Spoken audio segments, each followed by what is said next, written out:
In today's video, I'm going to show you how to use ChatGPT in Figma so you can speed up your design workflow, generate ideas faster, and make editing inside Figma feel a lot more efficient. This is a really helpful setup if you want to bring AI directly into your design process without constantly switching tabs or copying and pasting content back and forth.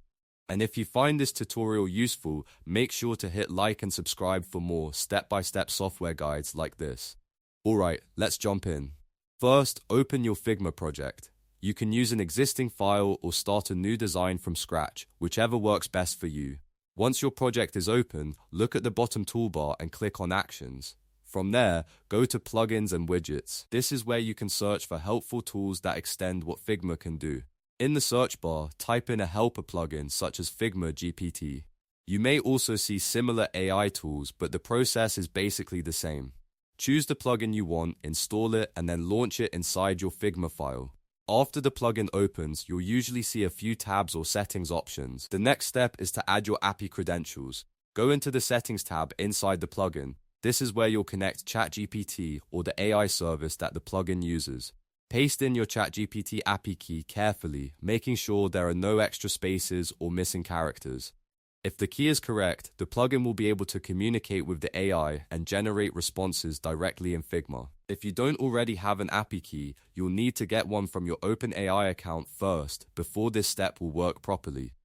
Once the API key is added, save your settings and return to the Chat tab. This is the main working area where you'll actually start prompting the AI.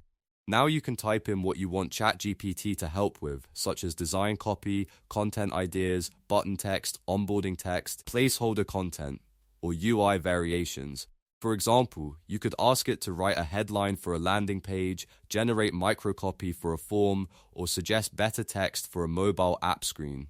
The more specific your prompt is, the better the result will usually be. You can keep iterating by refining your prompt until the output matches what you need. That's really the power of using ChatGPT inside Figma. It helps you move faster, brainstorm more effectively, and reduce the time spent switching between tools. You can also use it to create multiple versions of text, compare options, and choose the best one for your design. So to quickly recap, open your Figma project, install a plugin like Figma GPT from Plugins and Widgets, add your ChatGPT API key in Settings, then go back to the Chat tab and start prompting.